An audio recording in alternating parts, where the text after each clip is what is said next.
Hello everyone, मैं हूं अजय और आप देख रहे हैं सुपरफास्ट इंग्लिश। और आज हम लोग 100 मार्क्स इंग्लिश का शॉर्ट क्वेश्चन का आंसर हम लोग देखने वाले हैं। फ्रेंड्स, ये क्वेश्चन का आंसर 40 से 50 वर्ड्स में पूछे जाते हैं।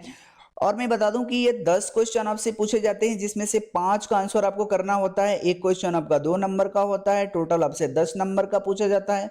ये क्वेश्चन आपको प्रोज और पोएट्री कहीं से भी पूछा जा सकता है। समझ में आया फ्रेंड्स? तो आज हम लोग यही देखने वाले हैं। तो चलिए शुरू करते हैं वीडियो को। और लेकिन शुरू करने से पहले मैं आपसे रिक्वेस्ट करना चाहूंगा कि अभी तक हमारे इस चैनल को आपने सब्सक्राइब नहीं किया है तो प्लीज इस चैनल को सब्सक्राइब कर लें, ताकि आने वाले वीडियो का नोटिफिकेशन आपको मिलता रहे। So let's start.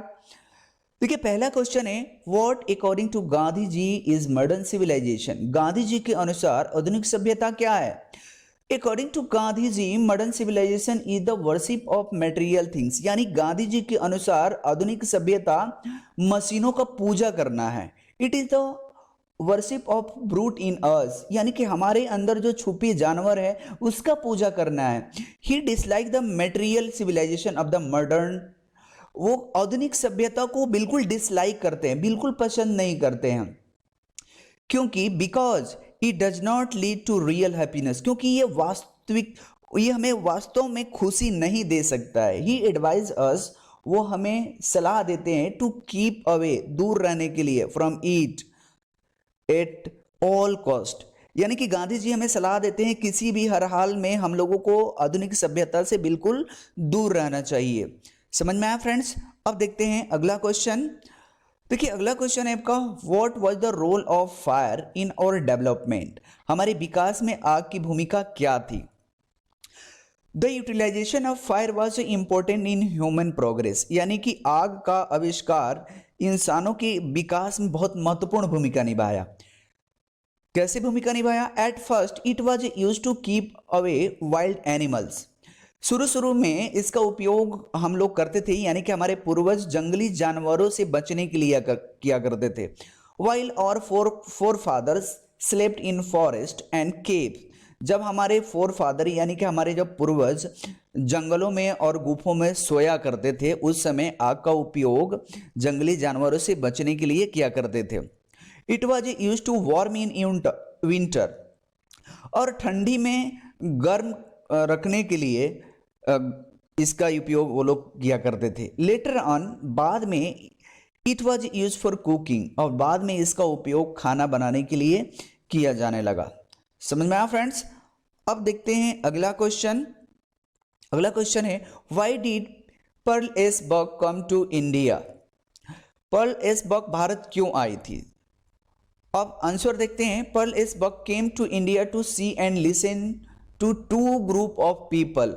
Perl S Buck भारत इसलिए आई थी कि भारत के दो ग्रुप को वो देखना और वो सुनना चाहती थी। कौन कौन से दो ग्रुप थे? तो देखिए, पहला ग्रुप था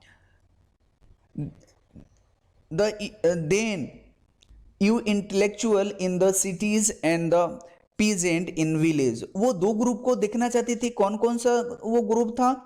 तो पहला इंटेलेक्चुअल इन सिटी, जो लोग शहरों में रहते थे, एंड दूसरा वो जो लोग गांव में रहते थे, यानी कि जो किसान गांव में रहते थे उनको वो देखना चाहती थी और उनके बारे में सुनना चाहती थी। और दूसरा, जो लोग शहर में रहते थे उनके बारे में वो देखना और सुनना चाहती थी। इसीलिए वो भारत आई हुई थी। She did not come here to see the Taj Mahal और Fatehpur Sikri.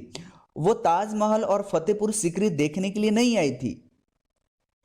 The purpose of her was visit was to see the real India. उनका भारत आने का उद्देश्य सिर्फ एक ही था कि वो भारत के वास्तव भारत को, यानी कि असली भारत को वो देखना चाहती थी, जानना चाहती थी। इसलिए वो भारत आई हुई थी। अगला क्वेश्चन हम लोग देखते हैं, why did the poet like the snake. कवि सांप को क्यों पसंद था? The poet like a snake because it had came quietly like a guest to quench its thirst at his water top on a hot day। अब कभी सांप को इसीलिए पसंद था क्योंकि कभी जो सांप था वो गर्मी के मौसम में एक गेस्ट की तरह कभी के जो वाटर टॉप था, जो पानी का टब था, वहां अपनी प्यास बुझाने के लिए आया हुआ था।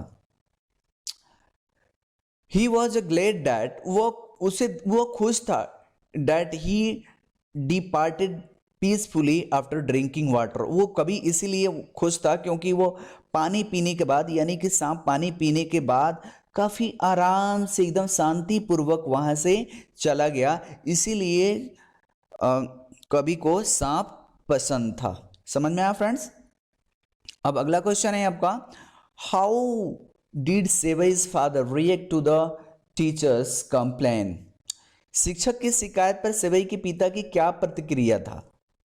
तो उनका प्रतिक्रिया ये था, Sevai's father reacted to the teacher complain, Sevai के पिता ने शिक्षक के शिकायत पर रिएक्ट किया, प्रतिक्रिया दिया। कैसा प्रतिक्रिया दिया उन्होंने? व्हेन ही न्यू, जब उन्होंने जाना, यानी कि सेवई के पिता को जब ये बात पता चला, सेवईज फॉल्ट, सेवई की गलती को, बाय द टीचर, शिक्षक के द्वारा, देन ही बिकेम एंग्री, वो काफी नाराज हो गया, काफी गुस्सा हो गए, इट हिज मैटर, इस मामले पर।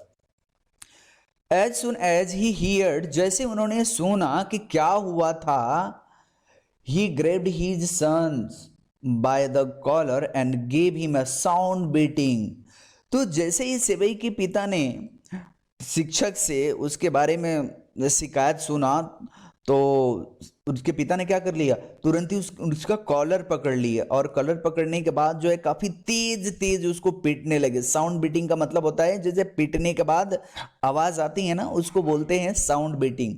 एंड सेड, शाउटिंग, और चिल्लाते हुए बोले, such a boy can not be found in the world, इस प्रकार के लड़का दुनिया में कहीं नहीं मिल सकता है।